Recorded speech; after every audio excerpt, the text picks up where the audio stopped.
Hello, Scott. So I think I greeted everybody else. We got Butch, Scott, Sue, me, Little Lone Prepper. Hello, Little Lone Prepper. Welcome, welcome. Always good to see you too. Um, Let me see if I missed anybody else. Teresa Buchanan. That's a new name. Welcome. Uh, so happy to have you here. Wow, what a Monday. I tell you what, things are just going crazy. So first, it appears there may have been a coup in Niger. And so there's a construction battalion plus in Niger, U.S. military. So they've been all asked to. I went outside and got them. Oh, I'm just now coming. I didn't hear. They had a. So they've been confined to their base basically. Hello, bus stop. Welcome. So we've got at least 1,000 U.S. troops confined to a garrison in Niger as a result of this coup, and the U.S. government's trying not to call it a coup. Trying to do a lot of things. We're just trying to say we want to diplomatically restore the elected president of Niger. Of course, you got the poo-poo going on in Syria, in Israel, and that whole area, and that's a powder keg just waiting, to explode. Then just all kinds of other things. Did you see that Pee Wee Herman passed away today? He's my age, he's a couple months younger than I am, actually. But yeah, he's gone. Dove Season 91, welcome. And then, of course, we had the Devin Archer testimony before the House today, and he testified that Vice President Biden appeared on the telephone, either speakerphone or on the phone, at least 20 times, dealing with Hunter's involvement with Hunter's businesses. One of those, of course, and I still don't understand why this one hasn't happened and nothing's happened as of yet. But remember, there was a video of Vice President Biden bragging about the fact that he got the investigator who was investigating Burisma fired. He said, if you don't fire him by the time I get on the airplane, you're not getting the whatever, hundreds of millions of dollars in guarantees and all this kinds of stuff. And he bragged about it on national TV. But yet we impeached another president because a still anonymous whistleblower confessed to Adam Schiff that he thought that President Trump was thinking about doing what Vice President Biden confessed to doing. So they, without any witnesses or anything else, they went ahead and impeached President Trump for doing what Vice President Biden confessed to doing. I tell you, this world is upside down. I don't understand it anymore. It's just crazy. Just going totally crazy. Hello, East Tennessee Preparedness. Welcome. And then, of course, now for the other stuff that kind of really gets us. Evidently, the Ukrainian counteroffensive is in bus stop. He's a couple months younger than I am. I will be 71 in 2 weeks. Let me see. Scott, East Tennessee Preparedness. Diana, too. Welcome. And East Tennessee Preparedness bus stop. Keith Hall, welcome. Let me see. I saw a 5-hour from back in the 70s. Oh, and hey, an 05H. Wow. Did it da. Wow. Or I guess we could say poo-poo instead of that 3 dits, 4 dits, 2 dits, and a da. But anyhow, welcome. It's always good to see an 05H. I love you guys. I was the analyst for A1 Manuel Morse at Fuel Station Augsburg. So yeah, I loved my hogs. Let me see. Who else do we have here? Okay. Gosh, wow. Look at all these great people. Keith Hall, the 05H. Yeah, I wish I could. So I was at Fuel Station Augsburg from 77 to 80. Thanksgiving Day 77 to roughly Thanksgiving Day 80. But where else was I with hogs? I was with hogs at 337th ASA Company, Fort Riley, Kansas, from 74 through 76, 74, 75, 76. And then, of course, I had 05Hs when I was in the 511th MI Battalion in Stuttgart, Augsburg and Stuttgart. That was in 86. Then I had 05Hs when I was at Detachment Wobeck in 84, 85. And gosh, yeah, we got a long time together. Great to see you. ABC Patriot, welcome, welcome.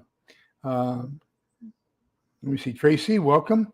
And anybody else that I've missed, I apologize if I missed anybody else.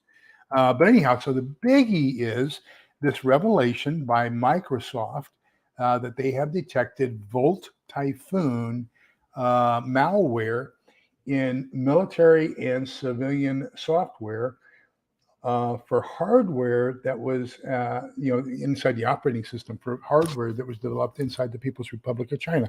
Gosh, my hair looks terrible of what little I have left. But anyhow, it appears that there's a kill switch that's been embedded inside most of the hardware for any systems that were developed in China.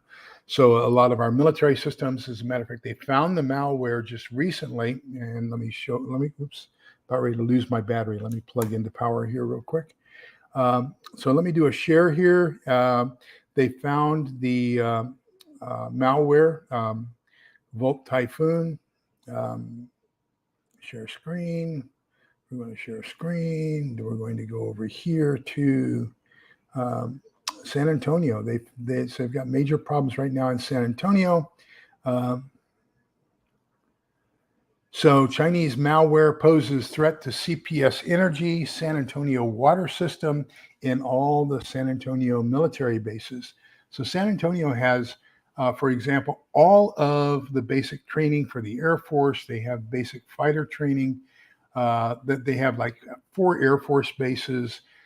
Of course, there's the headquarters for U.S. Army Southern Command, Southern Continental Command, there at, what is that called? Fort Sam Houston. Then you've got 2 of the largest military medical centers in the world. You've got Brooke Army Medical Center, we call it BAMC, and they also have Milford Hall, which is the Air Force equivalent to the Army's BRAMC, Brooke Army Medical Center. So, I mean, you've got a large concentration of military throughout San Antonio. And so that can be pretty problematic. And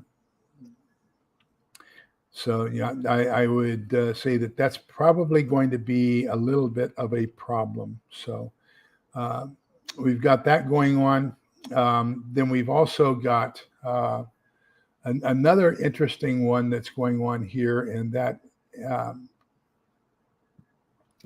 is that they suspect that malware is also embedded in a lot of the Taiwanese type systems. So what they're theorizing, and I strongly recommend, a really great guy to watch about this is a guy by the name of Green Greggs. And he really puts it in language where I can understand it. So that's why I really like him. He is he's an expert on balloons. So he did a lot of balloon launches, studying atmospherics and everything else. And he's just a guy. He just phenomenal as far as his knowledge level. And I listened to him a lot, especially when we had the the Chinese balloon coming over the U.S. And so he also he's a rocket scientist. I mean, my gosh, something else. And hello, Spicy Tuna Rolls, welcome. That's a new name as well. And but anyhow, so he was talking about it. And his theory is that probably what they'll do is this malware is probably going to take out a lot of our identification and communication systems as well as our infrastructure.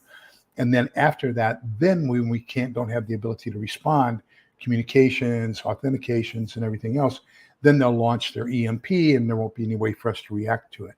So, he sees a couple things happening. Now, don't forget, we've still got all those military age, single, unaccompanied men from China. So there's probably a couple hundred special forces, terrorist groups awaiting notification. We know there's a whole bunch of Syrians. We know there's a whole bunch of other people who just don't like us, generally don't like us. So there's all kinds of things going on as far as the ability to really tear our country apart. So with that, what I want to talk about is I got asked a question. And gosh, I wish I could remember who, but it was in the comments. And I do my comments about every other day. I'll go through and do all my unanswered comments and look at all of them. So there was a question, what do I do to get started in prepping? And where should I just go ahead and get started? And what can I do to make it easy and everything else on myself? So the number one thing that I would really like to recommend everybody, whether you're experienced or whether you're new or anything else, it's free. And I'll put the link down in the show notes. So come back tomorrow and go down and just look at the show notes at the about section. And the first couple of things, I'm going to have a couple links for you. I'll have a couple books I'm going to recommend. I'm going to have one of them is totally free. I was looking for my printed copy. I can't find it. I hope I didn't leave it at the store when I sold the store, because it's like 400 pages, and 10 cents, 15 cents a page to print. So it can get a little bit expensive. But one of my favorites, and I strongly recommend this to everybody to get it, is going to be the Church of Jesus Christ of Latter-day Saints guide on home preparedness. And so it's like 392, 400 pages. I'm going to start off just showing you a couple pages, and this is totally free. They want you to have it so you can be prepared. And so this is about page 19, if I'm not mistaken, where we're starting off here. They're talking about the preparedness kit, and they're talking about their 96-hour kit, which is a deluxe version of 72-hour kit. So you've got all the things that they think. No, I'm sorry, page 17. There we go. So they've got a list of all the things they think should go into your deluxe 72-hour kit, which they're calling a 96-hour kit. So it's a great checklist just to have for that. Starting on page 20, they start talking about food storage. And now, I mean, this printout, if you print it out or if you store it on your hard drive, that's another thing to do too, as long as you're going to have power so you can read it afterwards. Otherwise, you're going to have to print it. I will say there's a lot of religious stuff in it that you can bypass. You can just print the pages you need so that you don't have to worry about getting the religious stuff from the LDS, the Latter-day Saints. But here's some of the things that they're saying are bare minimums. So this is this is one adult male for 1 year, about 2,300 calories per day. And notice this caveat, I want to emphasize right here. And this says, this will keep you alive, or this will keep you fed, but it's going to leave you hungry. So, they're saying that for one adult, you need 400 pounds of grains, 90 pounds of beans and legumes, 75 pounds of milk and dairy products, 20 pounds of meats and meat substitutes, 20 pounds of fats and oils.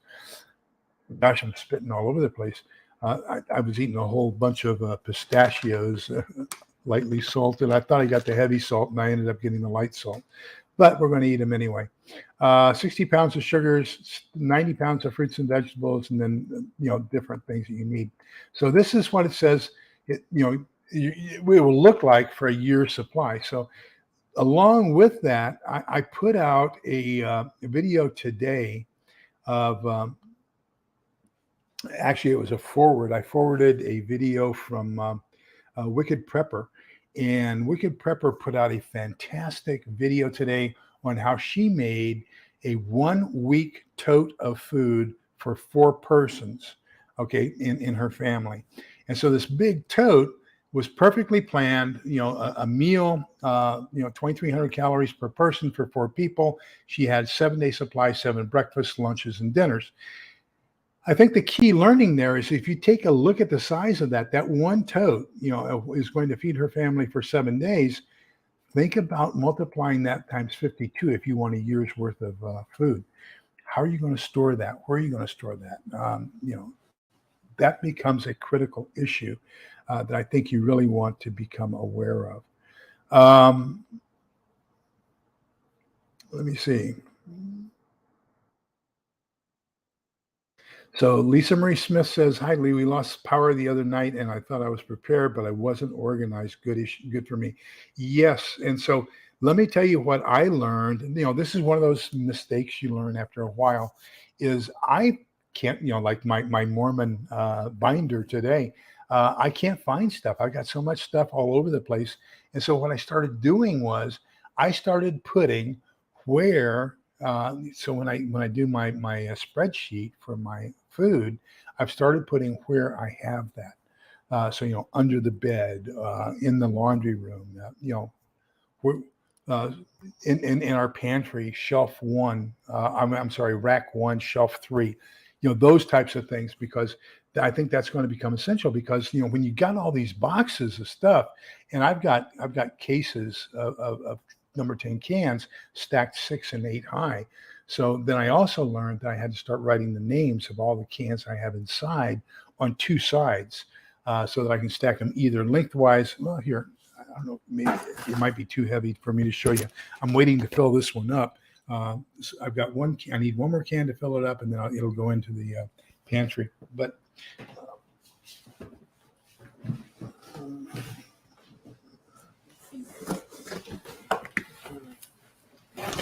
so this is, oh, okay, so let me put the mic back here. So this is basically, you can see, I've got 5 cans in here now. I'm waiting for the cans that I have that I'm going to be videoing for my Saturday prepper haul. I did my Thrive Life order early, and so you can see, the nutrient survival milk that I did on this last Saturday. That's just been added. Then you've got the 4 cans from the previous weekly haul. So I write it there, and then I write it on this side as well. So you got it on 2 different sides, so that no matter where you are, you can find it. But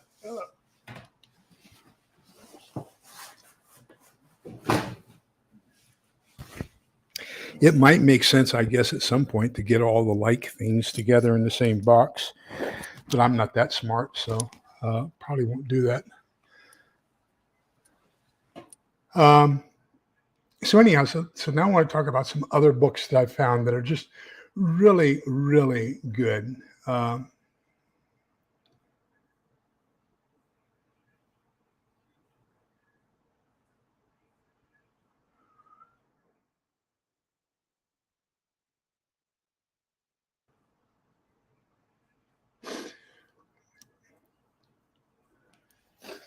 Okay, but thank you, Bus Stop, but we really don't need to share that here. That may have happened on your channel, but as long as he behaves himself here, then we don't want to, remember, we want to be kind, polite, and respectful to other people on my channel. Unless somebody does something bad on my channel, then I really don't want to know what goes on somewhere else, okay? But thank you for letting us know. Let me see here. Yes, and so everybody needs at least 1 gallon of water. I'm going to recommend that you have more than that. You need at least 2 quarts just for pure hydration. But here's one of the problems that we quite often forget to take into account. When we have different kinds of foods, okay, and so I'm going to divide it up into a couple categories. I'm going to divide, well, first we're going to call what I call canned goods, okay? So canned goods are pretty much hydrated. As a matter of fact, we quite often drain the liquid that comes, let's say, in a can of peas or in a can of corn or in a can of beans, not beans, but corn, green beans, peas, things like that. Mixed vegetables, will drain that liquid out. It's perfectly edible. And I think in a SHTF type of environment, we'll probably continue to use that, especially if we're fixing it into a soup or a stew or something like that. We won't waste that liquid. So the advantage of canned goods is that they come hydrated. You don't have to rehydrate them. As a matter of fact, they can be a source of some liquids.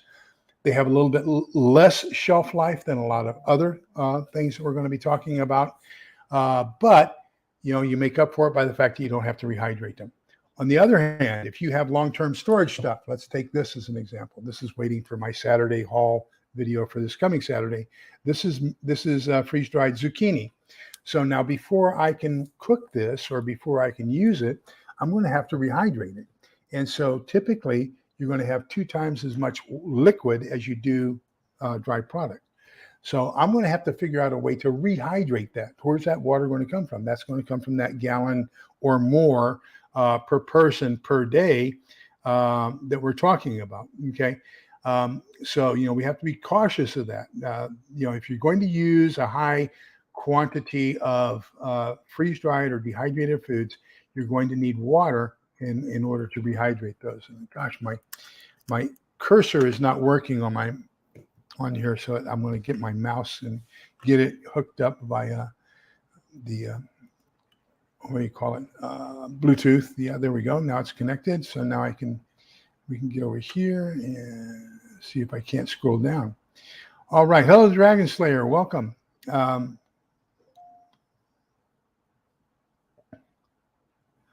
And let me see here. So anyhow, so you got the canned goods, then you got the freeze-dried and dehydrated goods. Advantage of freeze-dried and dehydrated goods is you can store it for a lot longer time. You can store it at least 25 years if you keep it in a cool, dark place. So all of mine are in a closet, basically. Well, I'm not going to say all of them. I have a lot of them in a closet. I have a lot of them in the laundry room that has no windows. And so, but you also want it to be relatively dry as well. Now, most freeze-dried dehydrated goods, when they have this kind of a seal on the top, this coffee can seal, I'm going to call it like this lid, this plastic lid. Most of them say that you can keep them for 1 year after you've opened them before it gets a lot of hydration incursion, where you're just going to humidity inside and it's going to make the food bad. For meats and dairies, they even recommend less than that. They recommend 3 to 6 months, and they recommend you keep those refrigerated. So each type of food has its own advantage and disadvantage. Then, of course, you've got beans, pasta, rice. They all need water in order to cook. So you're going to boil those, basically. And, of course, if you're going to if you want to cut down on the time that you're going to have, because fuel for cooking is going to be rather limited. So if you want to cut down on your cooking time, you might want to rehydrate your beans or at least soak them overnight, 3 to 6 hours. We soak our pinto beans when we fix pinto beans overnight. So we let them soak for about 12 hours, at least 12 hours. And then we'll cook them. We will use fresh water. I don't know. Maybe we might have to revert back to using the water we soaked them in. The same thing with pasta, and you're going to cook your pasta. I'm not sure how long, if you can store that water. Once you boil your pasta in it, I know you use a couple ladles to put in with the sauce to mix it, and so you use it that way. But so you're going to have to think, how much water am I really going to use? I'm not so sure 1 gallon is going to be enough. Especially if you plan on using it to flush your toilets, if you're not having city water come in to cause that vacuum to go through to evacuate all your things that you need to from your toilets. So, that's going to be a problem. So I'm going to say water is going to be your number one thing, and water is also going to be the heaviest. I think it's right at 7 pounds per gallon. Somebody might look that up, but it's going to be rather expensive. I'm rather weighty, let's call it that way. Hello, Elvin Newman. Welcome. And let me see here. Let's see where we are.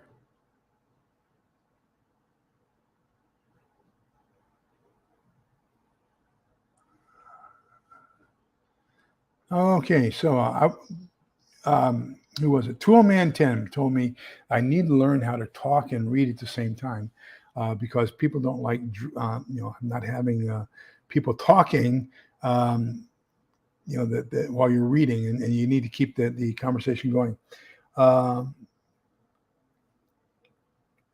So let me see here. Okay, so Dragon Slayer dug a shallow well in her yard in Florida and had the water tested. It's potable, but has sulfur in it. My water filter takes it out, and I'm glad it did it. Wow, that's great. There is a place just a big where we used to have motorcycle rallies and everything else. The name of the place is Somerville, and they have a lake there, and the lake has sulfur in it. And the very first time I went there, I had my disaster response trailer. It had this humongous professional kitchen. And so I started going to motorcycle rallies because there weren't enough disasters for me to make a living. And so we were selling food at the motorcycle rallies. And I walked by, and my cook was washing dishes. And I said, "Man, when's the last time you bathed?" He said, "It's not me, it's the water." And sure enough, I smelled the water. We were using their tap from the lake through their tap water into our drinking water system. I said, "That's it. We're going to buy bottled water. We can use it to wash dishes, but we're not going to use it for ice or making or anything else." And so we had to use bottled water for the first time because of the sulfur content that was in the water. Terrible. I didn't have any filters because I depended upon having potable water. MREs are fantastic, but let me tell you, they have opposite effects on different people. To me, they I get constipated eating MREs. Other people have the opposite effect. They are fully self-contained. You don't have to rehydrate them.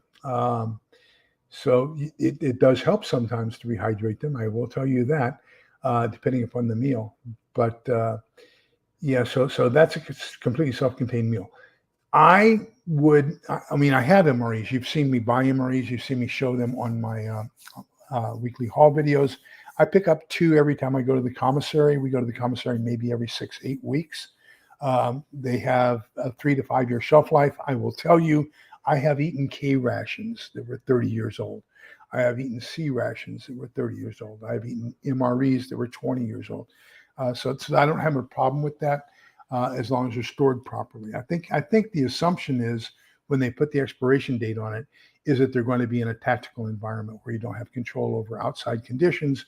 It's going to be exposed to either heat if you're in the desert or jungle, or to the Arctic colds like we will have in Poland and Europe, etc. So when you have those constant temperature variations, the stability of it is lessened. I think that by having mine in a case here in the house in our air-conditioned pantry, I think they'll be okay for quite a while. I would not count on that being my mainstay. Now, while we're on that subject, let me add another caveat to that. There are a lot of people who want a wide variety of foods. I'm one of them. It's just a personal preference. Because they say that you don't want to have, what do they call it? Food.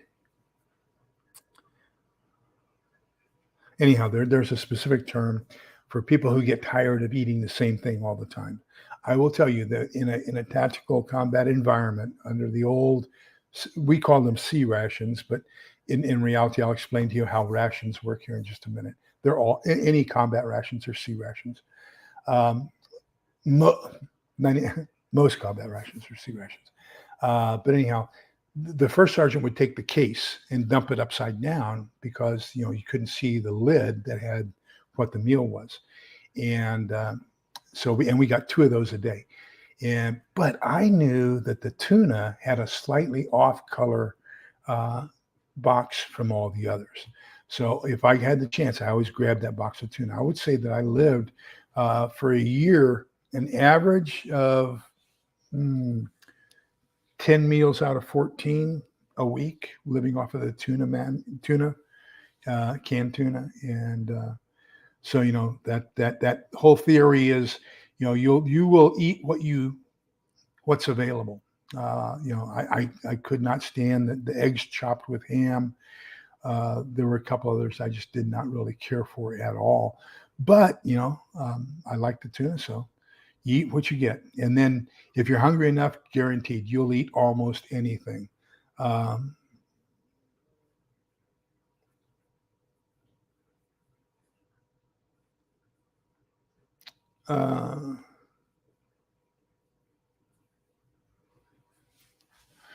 Yeah, I'm not a long-term fan of them either. So let's go back. I was going to tell you about the difference in the meals.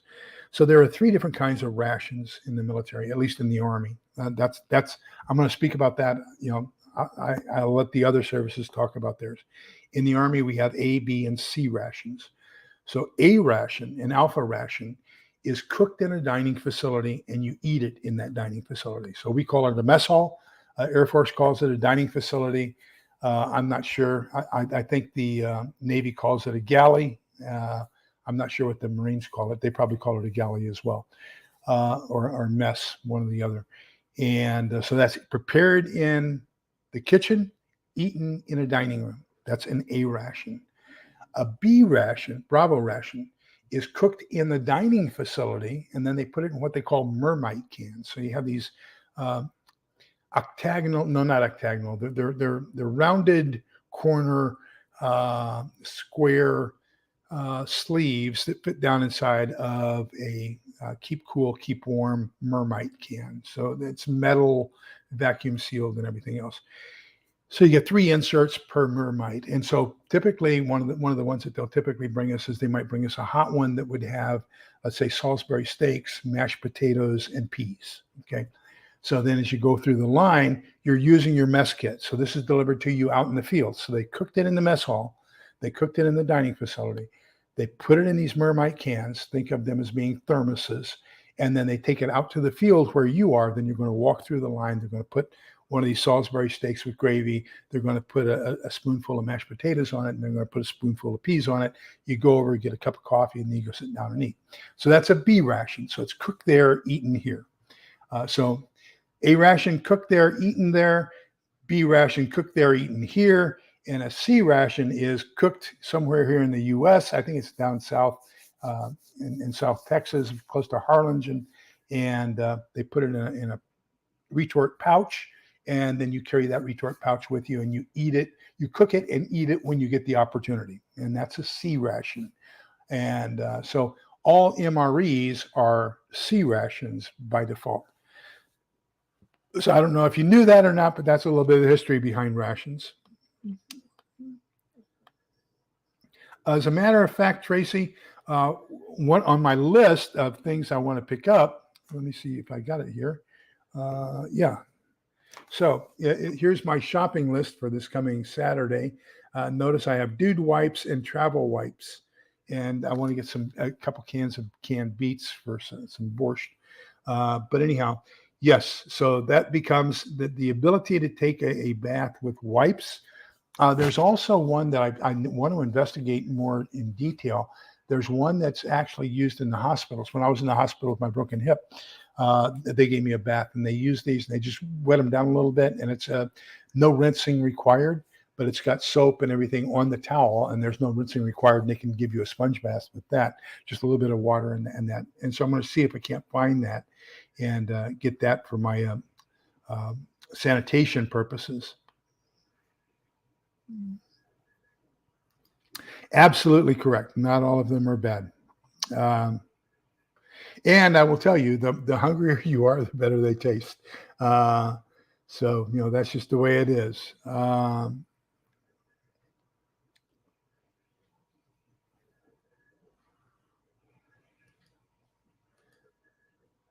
Hi, Elvin. So what I would do, we just talked about this on a live the other night. As a matter of fact, Triple G Farms called me or texted me and let me know that it worked out great for him because he's on well water right now. So what I do is I have a couple containers. Okay, so I have one container because I have a rainwater catchment system here. So when I drain that rainwater catchment system, I'm going to put it into a jug, and that jug is what I call dirty water. Okay. So I have one jug that I call dirty water. I have another jug that I call filtered water. And then I have another jug that I call clean water. Okay. So I take the dirty water from my rain catchment system, and then I have a pour over coffee system. So it's basically a little cone filter holder adapter to where you make your poured coffee. So you put your coffee grounds in it and pour your water over the top of it. Well, what I'm going to do is that's going to be my first stage of filtration. I'm just going to have that pour over holder, cone holder, and put it over the top of my filtered water bottle. So now I'm going to take my dirty water, pour it through the coffee filter. So I'm filtering out all the big stuff, if you will. That way I'm not going to clog up the pores in my filtration system. Then So I've taken out most of the big stuff, any solid doo-doo or pebbles or anything like that. That kind of gets taken out at that first stage. I still don't have what I would consider potable water. Now I have filtered water, but not necessarily potable. So now what I'm going to do is I'm going to take that potable water, I'm going to put it into one of my other filtration systems. That could be my Berkey or my, uh, what's the other one I have? I have two. I have Berkey and then Alexa Pure. I have Berkey and Alexa Pure. And so then I will take that filtered water and pour it into that. And then that bottom tub becomes my clean water. And so now if I need to store that, I have another jug called the clean water. So I still have a whole bunch of the Cambros, 3.5 gallon Cambros, which are hot, cold serving. You've seen them, the big brown ones. When you go to a church event or something like that, it's got the little spigot on the front, and you can get iced tea or coffee or something out of them. So I still have like 5 of those left over from my disaster response trailer. So those are my clean water buckets, and I have several water bricks, and I have several Self-Reliance or Reliance 6 gallon. I think it's 6 gallon. Yeah, 6 gallon jugs. I like the water bricks that are only 3.5 gallons. I like my Cambros that are only 3.5 gallons because water is about 8 pounds a gallon. And so, when you start talking about 5, 6 gallons, you're talking 40, 48 pounds of water that I've got to lift up. I'm going to be 71 in 2 weeks. So I'm not that as strong as I used to be. My mind is still, I think I'm as young and as strong as I used to be, but every time I try that, I prove myself wrong. So no, so that's how I do it. I take the dirty, filter it into a filtered bottle. Then I take the filter and I put it into some sort of a purification system, a filtration system, Berkey, Alexa Pure. I also have the Sawyer water filters. And then what's the one my favorite is Survivor Filter Pro. So my favorite is Survivor Filter Pro. And that will actually get rid of a lot of the other fecal-borne diseases and things like that. So it gets down to, it's 0.01 microns. So it's going to get rid of 99.9% of bacteria and viruses and stuff, that Survivor Filter Pro. Now, it is a little bit on the costly side. It's only good for about, I think it's 6,000 gallons. And it costs about $80. But it's a pump system, so you can put one end, your source end, into your filtered water jug, and then your clean water discharge end into your clean water jug, and just pump it. And it's not a gravity system like Alexa Pure or like Berkey filter, but it is a pressurized system where you're going to actually pump it. So I love that system. I've got 2 of them because just make sure I have enough. I need to start getting some more filters for my Alexa Pure and my Berkey, that's for sure. I don't care for the Alfredo or the fettuccine, either one. They just don't. They don't grab my cookies. I love the chili mac. I love the meatloaf. I love the what was that, barbecue beef and gravy? I think it was. There are some really good ones. I will be honest. So, and Spicy Tuna is saying yes. and I agree. So your Berkey system, the nice thing about the Berkey system is you pour your water up top. This is Berkey and Alexa Pure both. You got about a 3.5 gallon tank up top. You got a 3.5 gallon tank down below. So as long as you just keep in that one, you fill it up one time, let it go. It's going to filter down through gravity. When the bottom fills up, then you can put it into a storage tank. So you can keep that sucker going 24 hours a day. All you got to do is keep filling up the top. And there's no work required other than, pouring the water in. Whereas with the Survivor Filter Pro, you got to do this. I don't like the Survival straws. You're not going to be able to do large quantities with that. And that's one of the reasons I don't. The other reason is because if it's really contaminated drinking source of water that you want to get, the Survival straws are only about that long. So, when you put that to your mouth, you're getting your face down that close to the contamination. I don't want to be that close to contamination in order to do it. Now, I think it's Sawyer. Makes a filter that fits on the top of your water bottle, so that what you can do is you can put another water bottle, dirty water, on top, and then squeeze or let it gravity filter into a clean bottle. And so that's a pretty nice system. But I don't like anything where you have to suck it in order to get the water.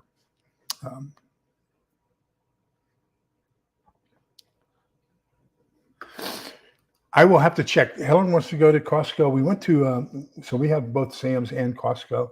We went to I went to Sam's Saturday in order to do our Saturday prepper pantry haul, and Helen got upset because I didn't take her to Sam's with me. So yesterday after Mass, we came home, changed clothes, and then we went to Sam's yesterday afternoon, and that's where I got the pistachios. Yeah. And we got a couple other things, but the only thing we got for prepping was when I went there Saturday. I got some peanut butter, and then I got some butane, and then I got some of the Safe Heat chafing jars. So I only got 3 things when I was there Saturday. Trying to be careful, judicious with our money, and let me see.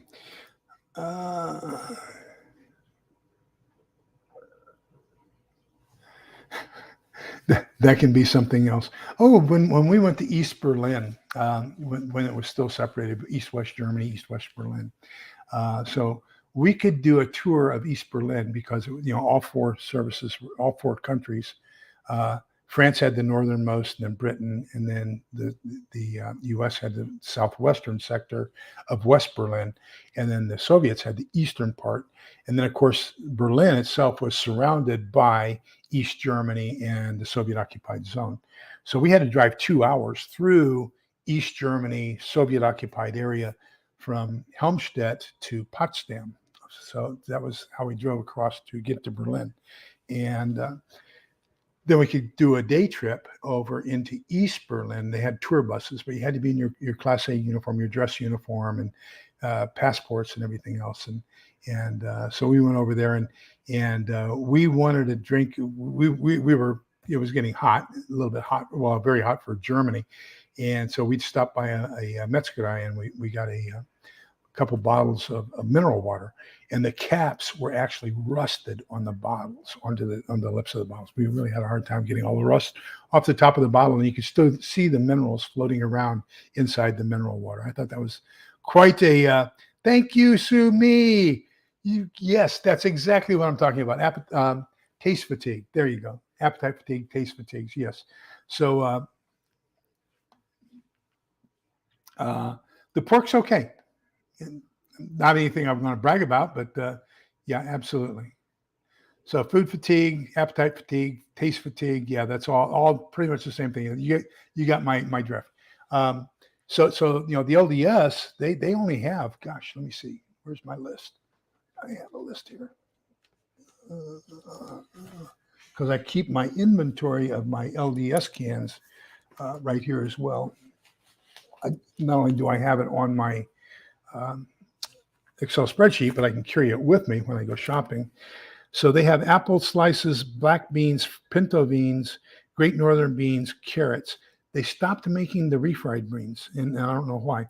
White flour, macaroni, non-fat milk, oats, quick oats, regular oats, dry onions, potato flakes, white rice, spaghetti bites, sugar, hard red wheat, hard white wheat. Okay, and that's it as far as the number 10 cans. So they don't have a whole bunch of variety, carrots, onions, beans. They have black beans, pinto beans, great northern beans, so 3 different kinds of beans. Yeah, they don't have a great amount of variety. So if you want variety, you have to go somewhere else. Hi, CP.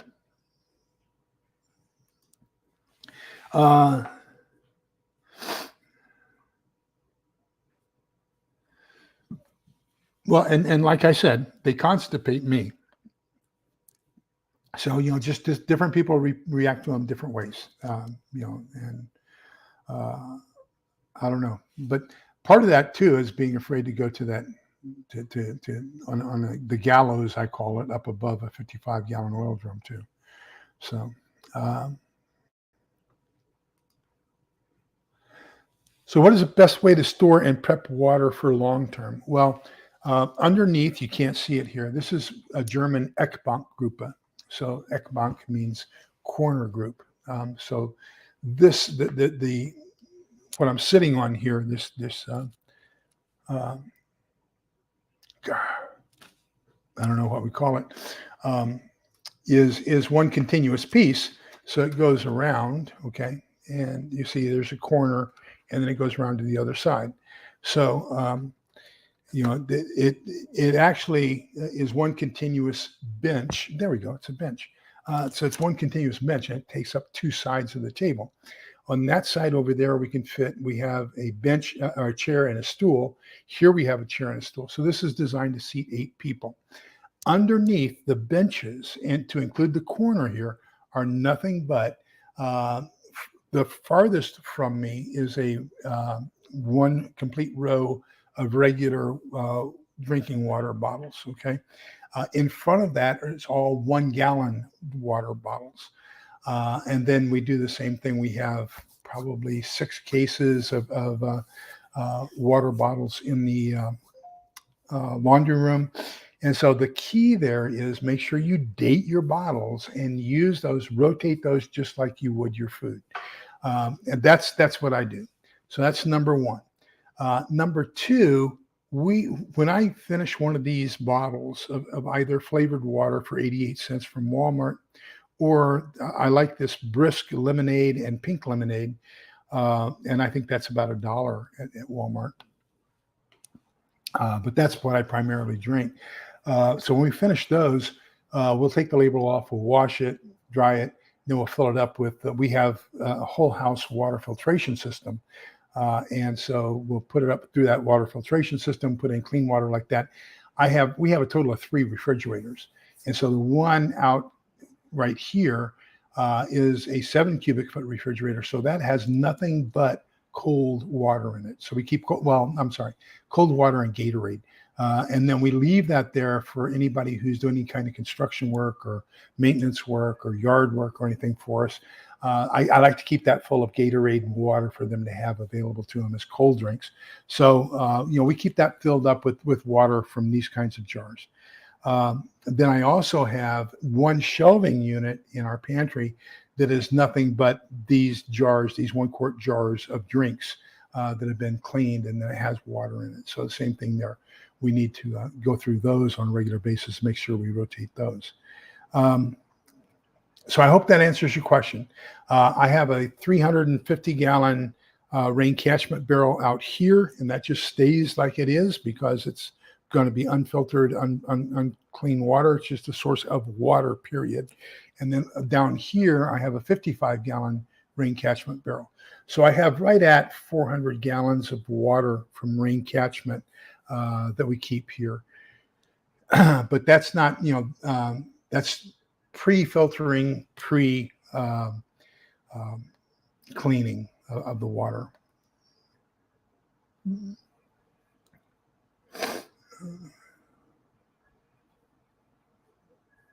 In the Air Force, we got box lunches with sandwiches from the chow hall. Wow. We're in chemical warfare suits. And so MOP 4, I would assume, we call it MOP, M-O-P-P, military-oriented protective posture. And 4 means that you're totally girded up. You've got hood, mask, gloves, charcoal suit, booties, the whole bit. And try doing that in the desert in Iraq and Kuwait and well, even in January, it wasn't that great. So we were at MOP 2 most of the time because we thought that they were going to use some sort of chemical equipment. But that's I would say that's typical for the Air Force is box lunch sandwiches, and whereas the Marines and the Army, we get MREs.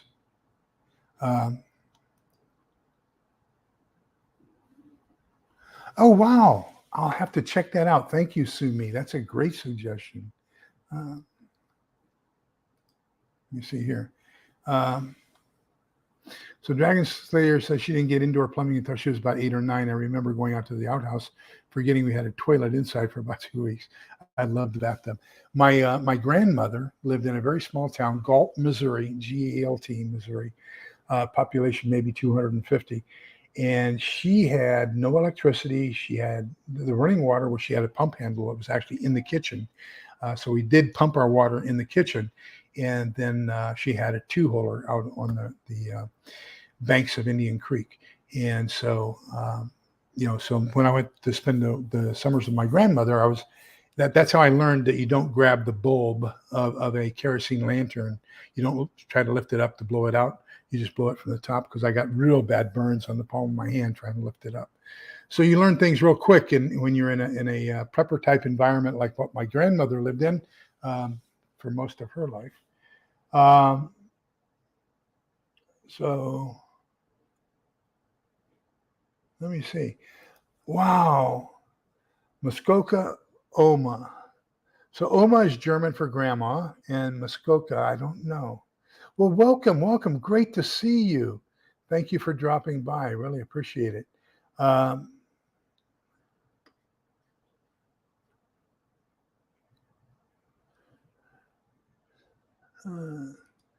that's Elvin. You're far ahead of me. I only have 2 black filters. I need to get more, and I only have 2 filters for the other one as well. So bus stop, that's a difficult thing for people to know, especially if you have a couple thousand subscribers. So what I would just say is for you to do a check and see, because for me to see who is subscribed to me, I can't tell who is subscribed to me, and the list is fairly long for me to go check. So I'm going to just recommend you do a check and see if you are subscribed. Write down a list, and who do I have here? Do I have Little Known Preppers on here? I believe. So if I have one of my moderators on, if you'd start putting everybody's links, then the easy thing is if they put their links on there, then you can click on that, see if you are subscribed, and if not, just close it. And if you are, or if you're not subscribed, and then close it. And if you are, then don't worry about it. Just go ahead and close it.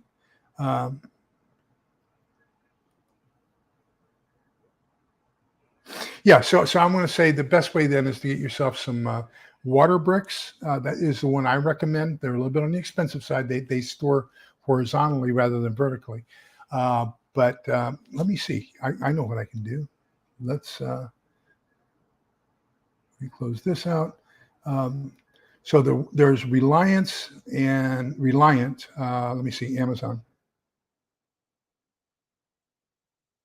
So let's go to Amazon. We're going to do water brick.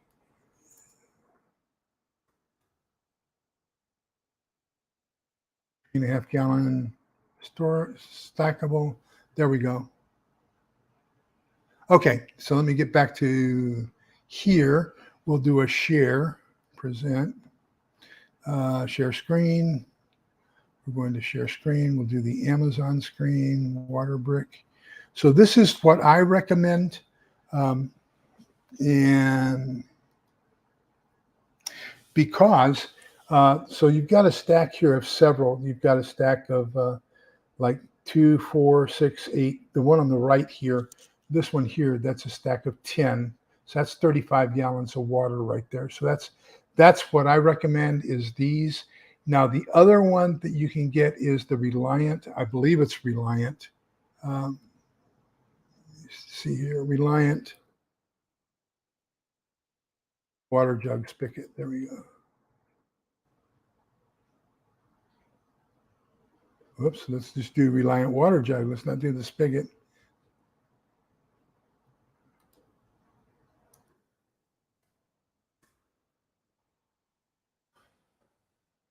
Okay, so there are a couple of them. This is the one that I have, but it's a solid blue color. And this is the 5.3 gallon one that I was telling you about. That's a little bit on the heavy side. Now you do want to put some Aqua Mira drops in there, and that's going to keep it where it doesn't go stale over time. But these are the ones that I recommend, and I would get these in the smallest size or next to the smallest size, whatever it is you feel you can handle as far as weight. But then when you do that, make sure you also get the Aqua Mira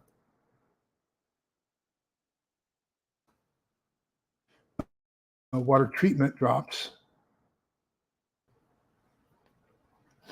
Okay, so that's these right here, or these right here, and that's going to be what you're going to put in it, so that your water doesn't go stale on you, stagnant, and it'll keep it fresher for a little bit longer period of time.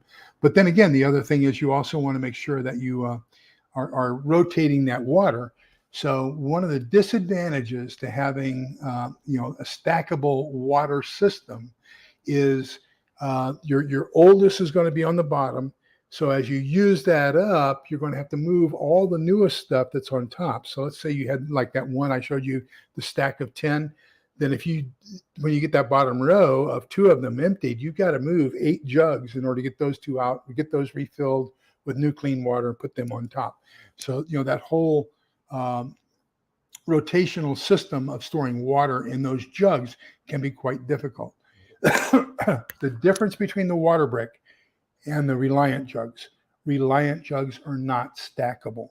Okay, so you're going to have to build a shelving unit so that you can stack them on the shelves. Whereas with the water bricks, you can stack those 12, 14 high. I'm sorry, 6 or 7 high, but they're side by side. So that's the difference between the two. That's another reason why I like the Aqua bricks, is you can stack them. Do me another favor: if you're going to store water in your home, do not store it directly on the concrete. It'll leach. Okay, so make sure you have something, piece of plywood, carpeting, just something to separate your plastic bottle and your drinking water from the actual concrete that you're going to be sitting it on. Yes, I like the Sawyer squeeze.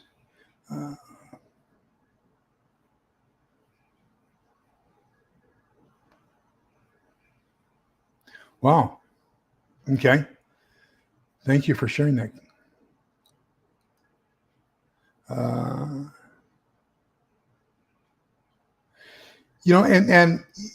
Everything, when we're talking about prepping, as we were talking about food earlier, you have to take a look at the advantages and disadvantages. Canned food is heavy. You can eat it. It's already cooked. It's already hydrated. It doesn't last as long. You got to rotate it more. Dehydrated food lasts a long time, but you got to rehydrate it. You got to store water to do that. I mean, everything has advantages and disadvantages. So you have to weigh those advantages and disadvantages. Sometimes having a combination is really the best thing to do, so that you're meeting both needs, short-term and long-term.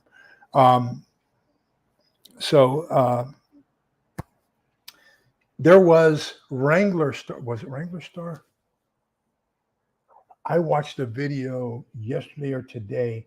Somebody used 2-liter soda bottles, and then they put holes in the top. And I know what it was. It was don't throw away your ashes from your barbecue grill. What they did was they took they took their jug, cut off the bottom, turned it upside down. Then they put holes in here so that the water would drip through as they were holding it up. And then they put some cotton down at the very bottom so that it would filter everything. And then they had the charcoal, and then they had sand, charcoal, sand, so layers, so that they built their own filtration system. And the activated charcoal, basically from your barbecue grill, will take out a lot of the toxins. So the community is a fantastic one. That's a hanging bag. And I think that does, like, if I'm not mistaken, that's like a 6-gallon bag that you can hang. Maybe it's 5. I've got one, but yeah, it's a fantastic system. I've got a hook installed on an I-beam outside so I can hang that up. It's also there so that I can use that same hook for my portable shower. Because what I will want to do is, if we have radioactive fallout, then I'm going to take my shower system out on the back porch. And I did a video a while back on PPE, how you can get, just a cheapo $1 poncho and N95 mask and goggles and everything else. So once you take that off, you still need to take a shower and get it so you don't carry any contamination inside your home. So I'm going to have that shower system out on the back porch so that we can shower off with that, just hose off with it, and get rid of any nuclear fallout should we need to.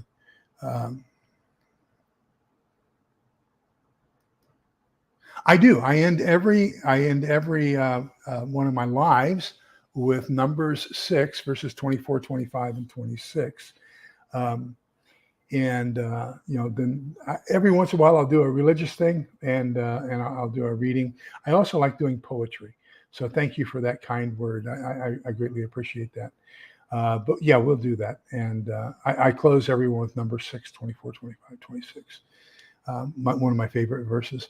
Then, of course, there's also Joshua 1:9, which I think is appropriate. We need to be aware of that because, this is right as Moses and Aaron have passed away. Joshua is now leading the tribe. They're getting ready to cross the River Jordan into the Promised Land. Come on, Joshua, where are you? Numbers, there he is. He's hidden. I've got all of these tabs and then marker pages and everything else. And so, okay, so Joshua 1:9, I command you, be strong and courageous. Do not fear nor be dismayed, for the Lord your God is with you wherever you go. So that was the commandment that he gave to Joshua, be strong and of good courage. And we need to do the same thing. We need to be strong and courageous because we've got some trials ahead of us. Like I said, with this Volt Typhoon malware being found in our military systems, our civil systems, they could take out our entire electrical grid, our water systems. As a matter of fact, a little while back, they did monkey with the water system. I think that was in Florida where they added too much chlorine to the water and people were getting sick from it. So, I mean, we are in some troubling times, and I think we just best be prepared for it. So no, you didn't miss the resources that I'm going to recommend. I'm going to put a link for the LDS Church. Their survival guide. I like this book. I like Ted Riley's book, Grid Down Situation. He has a lot of things in here that a lot of other books don't. The one thing that I like about Ted Riley is he also talks in his other book, he starts it off with psychological preparation for SHTF, because we are going to be, our psychology, our mental capacity, our ability to cope with things that we can't believe are happening are going to be taxed to the max. And I'm so happy that in his other book, he starts off talking about getting psychologically, spiritually, mentally prepared.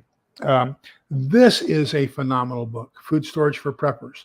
And it goes through, I don't think we have 52 weeks until we're going to need it, but this is a 52-week plan on how to acquire food, how to store it, and everything else.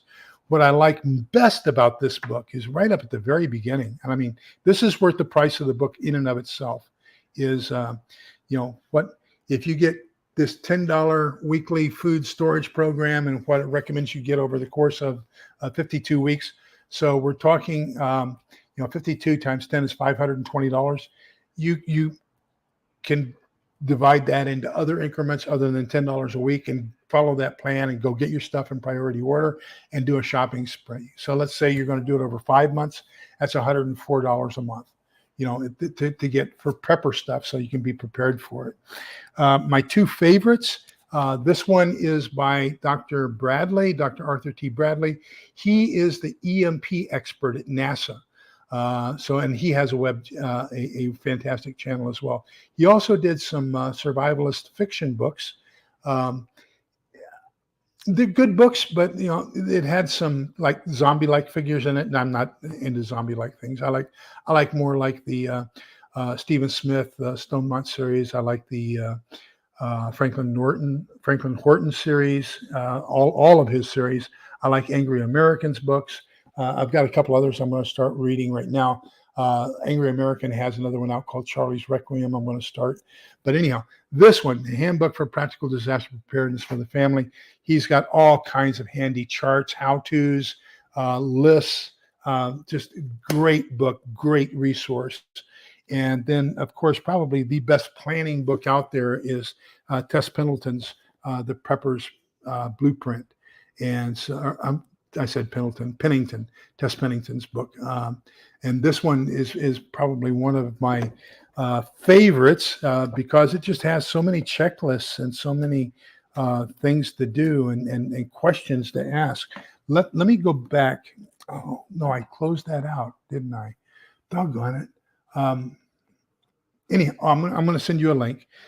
When you go to the LDS preparedness guide, one of the very first things it does is it starts asking you some critical questions like, has your family done a fire evacuation drill in your home? Do you know where you will go in case of fire? Do you have fire extinguishers? I'm kind of paranoid about that. I have a fire extinguisher in every room.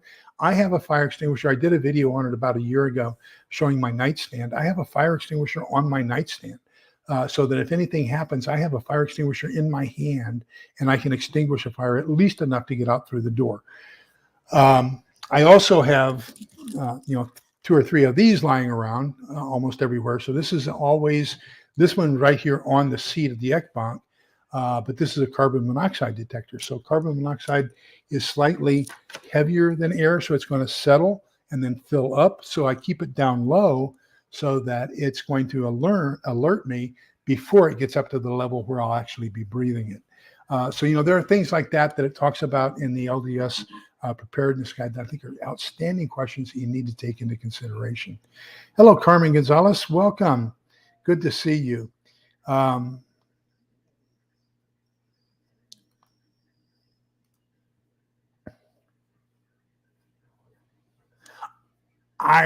I can't. I don't. I pay $1 a month to belong to Steve Smith's Integrated Preparedness on Patreon.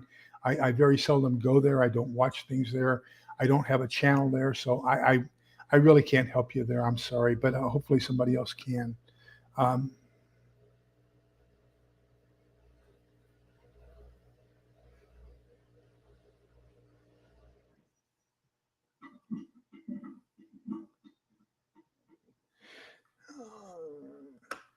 No, it's not called a love seat. It's called an Ekbank group. It's a bench. Holly, yes, you can. There are only 48 of them in the U.S. If you so write down LDS Provident Living Store, and it will tell you where they're. We're very lucky here in Round Rock. We have one of the 48, so it services basically the Austin region. But yes, I'm not Mormon, and for a while there, I was going every other Saturday and picking up, 2 or 3 cans. You don't even have to buy a full case. I was only picking up 2 or 3 cans every 2 or 3 weeks. And now it's to the point where I pick up 2 or 3 cans once a month. I just run out of space. I don't know where I'm going to put things. And that's my biggest problem now is I don't want to put them out in the garage or anything like that. So, okay. So the Mennonite store is another good place according to Dragon Slayer. I've seen some of that. What I did some work for Philadelphia Electric Company, Pennsylvania Electric Company, and they own all 3 of the nuclear power plants: 3 Mile Island, Peach Bottom, and Limerick. And so I did some HR consulting work for them. And so I went to the Amish stores up there right outside of Reading, Pennsylvania. And yes, and then there was another big one down when we got closer to Peach Bottom that was, they had one of the largest mushroom manufacturing areas in the U.S. And so, yeah, they had some fantastic stores, but unfortunately I was flying back and forth and couldn't get all the stuff I wanted. Stuart's Prepping, welcome. Good to see you, my friend. So we've been on for 1 hour and 8 minutes, and let me take 1 or 2 more questions, and then we'll go on.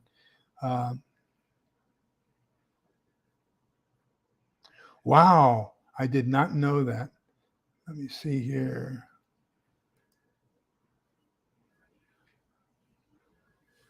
I believe there's one. We have Mother Earth News puts on the Mother Earth show in Belton, up in Bell County. That's one county north of us, Williamson County here. And so I go there every February. And that is, we have a couple of Mennonite communities around us. So it is very heavily sourced as far as Mennonite products available to us there. Let me see if there's anything else. And then I guess we need to be getting this to a close.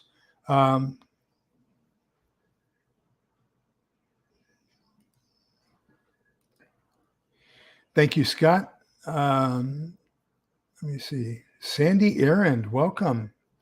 It's another good new name. No, that's okay. Okay, so I'm going to put the list of those books that I gave you. I'm going to put the link to a free LDS Provident Living manual. It's about 400 pages. If you want to print it out, it's going to be expensive. I'll let you know that ahead of time.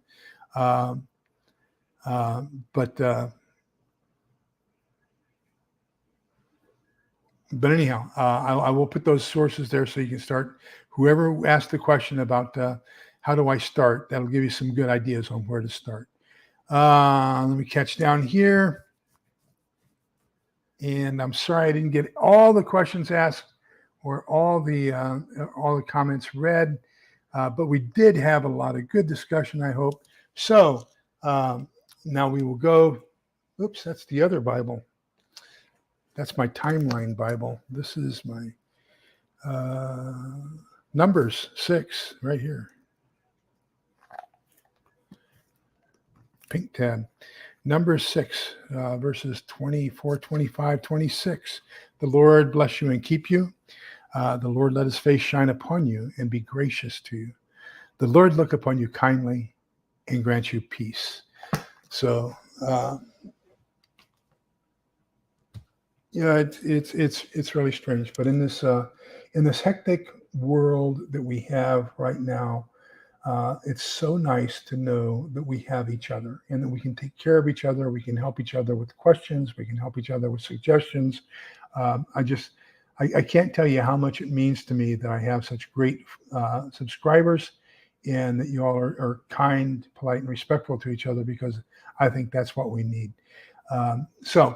Yeah, that was bust up. That was Numbers 6, verses 24, 25, and 26. So please remember that we're all in this together so we can come out the other side together, be kind, polite, and respectful to each other, because togetherness is the key. Stay safe, everybody. Watch the news. Keep up. Be prepared for anything. Prep to the max. I was at Sam's, I told you, Saturday, and they've got a limit of 2 bags of rice per customer.